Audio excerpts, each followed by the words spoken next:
Hello, everybody, and happy Sunday. It's another Sleephoria live webinar or mini webinar. I never know the difference if it's longer. Do you consider a whole webinar? If it's like 5-6 minutes, is it a mini? But let's see where today goes. The topic of today is feeling exhausted. Are you a woman who just feels so exhausted and you think it's normal because a lot of your friends are also feeling tired and it's just, maybe part of getting older? Well, I want to encourage you to dig a little deeper because you shouldn't have to feel chronically exhausted.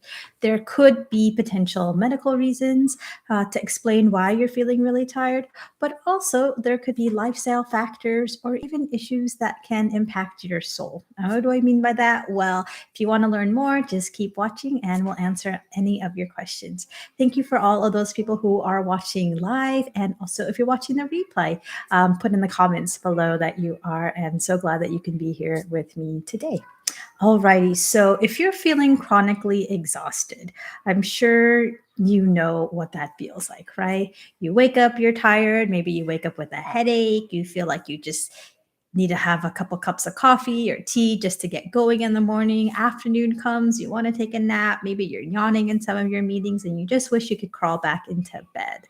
It may not necessarily be that extreme. Maybe you're just feeling really fatigued throughout the day, your brain's a little bit foggy, and not exactly sure why. Maybe you think it's like hormone changes, maybe it's the weather, it's getting hotter, maybe you think you're dehydrated, and sure, all of those things certainly can play a role. But let's look at it from a more scientific standpoint and try to come down to a specific reason or reasons, because it could be more than one, why you're tired. And as an integrative medical sleep doctor, I'm always going to start with sleep first. One of the common reasons why we are exhausted and tired is because we don't get enough sleep. This is definitely something that can happen to a lot of women. I have young children, and thankfully, my 2-year-old just started to sleep in his room by himself for at least, I'd say, 8 hours, 9 hours. So that is such a blessing. But before that, yeah, it was pretty rough. And he'd wake up a couple times at night, scream for us. We'd have to go to him and the whole ordeal. It's been going on for months. But this past 2 nights have been pretty, really good. So sleep deprivation due to family pressures, whether or not you have young ones that you're taking care of, or even as we get older, we have elderly parents that sometimes need our care and sometimes 24-hour around the clock care. And that can really be taxing on our energy levels.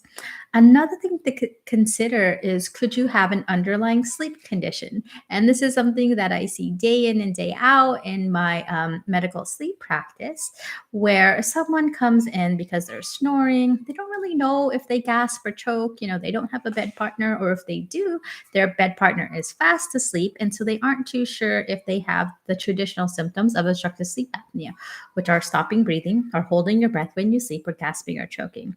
But they do feel, just unwell in the morning. And sometimes for women, the symptoms could be a lot more subtle, where we wake up with a headache or our mood is just off. We're a lot more irritable. Sometimes we have more issues with our memory and our focus. And if that sounds like you, please get tested. How do you get tested? Well, with a home sleep apnea test. And this is something that you can talk to your physician about. Oftentimes, what we see in their research, women can have obstructive sleep apnea. We typically think of sleep apnea as a male condition. Certainly it is more common in men up until women go through perimenopause and menopause. So around the age of 50, we catch up in terms of how frequent it is. Why is that? Because we start to lose the estrogen and progesterone, and that makes our airways more floppy, right? And so what sleep apnea is when the muscles of the upper airway, typically the tongue falls back and our airway narrows or collapses.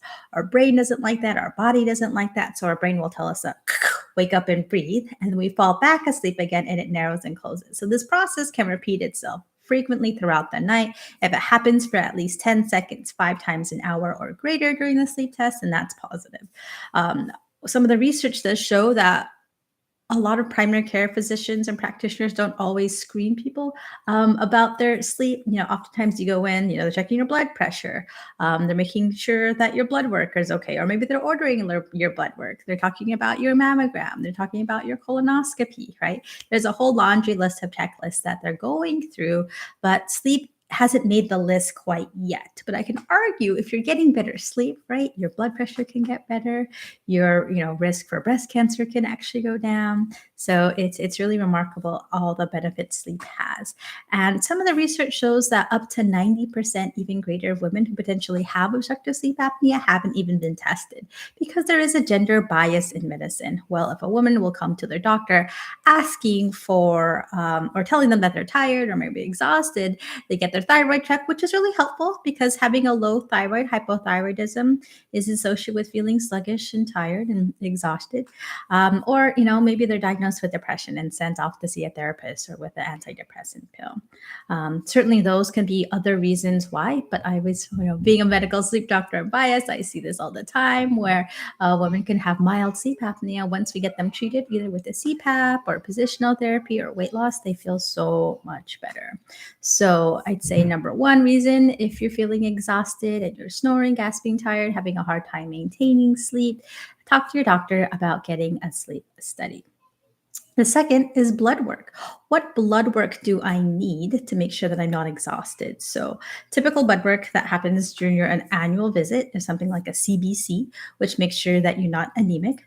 If you are anemic, then the next test is sometimes they check for iron levels because that's common, especially if you're still having your period. Sometimes every month you're losing that iron that can make you feel really tired. We talked about thyroid. Having a low thyroid can actually cause some feelings of exhaustion. Diabetes. So either too low. Well, typically diabetes is having high blood sugars, but having low blood sugars can also make you feel quite ill. A lot of people are into intermittent fasting, and if you're waking up in the middle of the night and you're not too sure, but it's been over 10 hours since you've already eaten, consider low blood sugar as a cause. Vitamin levels. Vitamins are so important for a lot of the metabolic processes in our body, specifically vitamin D, as in dog, and B12. Some primary care physicians and nurse practitioners do check this regularly. Sometimes I don't see it, and that's something that I always like to add on when someone comes to see me in my medical practice. And if they're exhausted, the values are widely there's a wide range of normal values for vitamin D and B12. Typically, for people who are tired, we shoot for a little bit higher levels, about 50. Or 500, depending on your scale there. Yeah, above that should be better. Another thing maybe to consider, if you have any joint pain, could you have an underlying rheumatologic condition? Sometimes women know this because it can run in the family, and sometimes it may not be as apparent. So there are blood work, there's an autoimmune panel and x-rays, imaging of your bones that may help clue in to if you're having issues with exhaustion due to a rheumatologic condition. Another one is your heart, right? Your heart is really important for pumping blood and oxygen throughout the whole body. And so if it's not working well, then it can cause you to feel pretty exhausted. If the heart rate's too slow, if you're bradycardic, or even if it's too high, or if your blood pressure is high, right? If you have high blood pressure, your heart's just working a lot harder. There's more inflammation in your body, and that can make you feel unwell. So checking your blood pressure, I always encourage people to get a home blood pressure monitor. They're pretty affordable these days. And yeah, bring in the numbers to your doc, or if you're on the internet, you can just send the information and just have them check in on it. If they do look abnormal, they may want to do either an EKG, where it looks at the rhythm of your heart, or an echocardiogram, an ultrasound of your heart to see how your heart's squeezing, or even a stress test. And that's something where you run on a treadmill or they inject medication into your arm to see how your heart's beating and how it's functioning at rest or with exertion. So those are some tests that you can consider if you're tired. There's blood work, there's x-rays, there's heart tests. And unfortunately, another thing to consider is, could it be cancer, right? If you have an underlying cancer, a lot of inflammation in your body, that can make you feel really, really tired. So age appropriate cancer screening, make sure that if you still have your cervix, you're getting your pap smears. If you got breast, right, get your mammogram and have your colon checked, and even your skin. We spend a lot of time outside of the sun. A lot of sleep doctors and sleep professionals are recommending more sun in the morning to help reset your circadian rhythm, but also make sure that you're getting your skin checked to make sure you don't have any skin cancers. Unfortunately, it's a part of life. Alrighty, so I walked over the different diagnostic tests. Now let's talk about some lifestyle changes. And I'll certainly do another video all about all the different lifestyle changes. But I'd say the big buckets are diet. Are the foods that you're eating nourishing to your body? Are they energizing or are they sort of zappers? So, caffeine is something commonly consumed. It's a stimulant and certainly can help make you feel more awake and alert, but it can also disrupt your sleep. Most people, I would say, 4 to 6 hours is when half the caffeine is eliminated. For some people, 10 hours, for some people, even 20 hours. So, it can linger a lot. And if you are having difficulty falling asleep or even staying asleep, you may want to switch to decaf in the afternoon or switching to herbal teas, just something to consider. Alcohol can be something that also can disrupt our sleep. Also, that's a whole video in and of itself. But sometimes people drink alcohol, with dinner or have a nightcap, and it can help them fall asleep faster. But actually, when we put someone in the lab who drinks alcohol, they can fall asleep faster, but their sleep stages are really disrupted. It can affect your REM, and you can actually have poor quality sleep later in the second half of the night. So if you want to see if alcohol is contributing to your exhaustion and poor sleep, minimize it or delete it. Water. Are you drinking enough water? I actually have 2 cups of water near me at the moment. We have to drink more water, especially when it's hot. Our body is made out of 70% of water. And if we're not well hydrated, it can make us feel really exhausted. I know for me, I get a lot of headaches when I don't drink enough water. Probably need for women, I think the Mayo Clinic I just looked recently was like 2.7 liters, which is interesting because I thought it was only like 2 liters. Men need 3.7. Yeah, so making sure that you're well hydrated.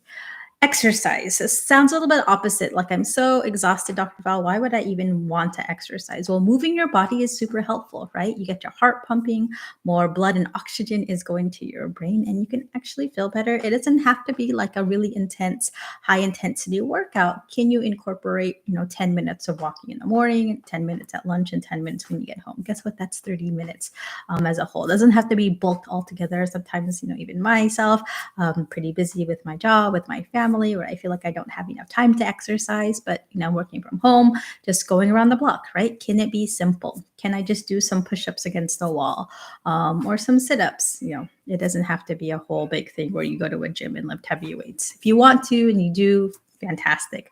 Kudos to you. That's really phenomenal. But incorporate what works best for you. And then stress management. Stress management, I think, is something that we don't always talk about in terms of energy levels. But if you are not having your stress controlled, right, you have your body and your mind and your soul.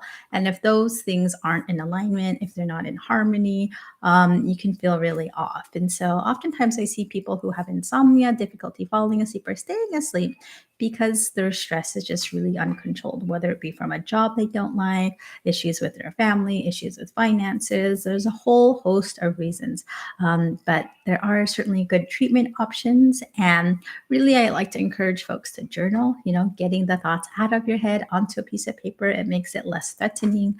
Also, another thing I like to recommend is thinking about what you can actually control. Because oftentimes, it was tax season recently here in the US, and I had some folks really worried about taxes. And I'm like, well, what can you really do about your taxes at 2 o'clock in the morning? It's like, unless you're actually doing them or filing them, right? There's nothing that you can really do. And it's just like, don't give the government more time and energy than you need to, right? Because that can add unneeded stress, which can interrupt your sleep, which can keep you from feeling energized during the daytime. So manage your stress, do more things that bring you joy, do more things that make you happy. For me, you can see some plants in the background. I have some new plants here on the side as well. And just like seeing things that are green make me happy, whether it's a busy clinic day and then behind on my notes, sometimes I just like take a look at the plants and I feel like, like it's going to be okay. I know it sounds a little bit silly, but having things around you that like look pretty and improve the aesthetics of your environment can really be pleasing.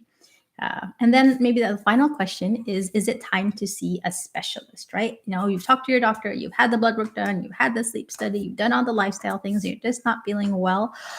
What should you do? Well, if you're concerned about your hormone levels, there are specialists, menopause specialists that can help. Check out the North American Menopause Society, or NAMS, to find a practitioner in your area. You can also see an endocrinologist if you're concerned about things like thyroid or diabetes. If you think you're having like a rheumatologic condition like lupus or rheumatoid arthritis or fibromyalgia, a rheumatologist is someone that you would see. And if you have some mood concerns, right? Depression, anxiety, stress that's not controlled, PTSD that's not controlled, talk to your doctor about seeing a good psychiatrist. And now there's a lot of options for seeing doctors online, which are super beneficial. But if you do have a concern, like a physical concern in your joints, you probably want to see your doctor in person. But psychiatry and therapy are so readily available now online, which is just amazing because it just improves a lot of accessibility. Yeah, so this is my rundown. If you're feeling exhausted, things that you can do: prioritize your sleep, talk to your doctor about getting any diagnostic tests, think about making some different lifestyle changes, and then see a specialist. This is basically the in person summary of my checklist for exhaustion, which you can visit on my website. I will also put the link down below. So if you want the checklist, it's called the Are You Feeling Chronically Exhausted in Your 40s to 60s? If so, ask your doctor these 4 questions. And there's even a area on the side to write notes. So then when you can go to your doctor, go prepared, ask them all your questions, and then jot down some notes on the side. And let me know how it works out for you. Alrighty, everybody, wishing you a wonderful Sunday if you're watching this today. And yeah, let me know if this helps. Have a great rest of your day. Rest well. Bye-bye.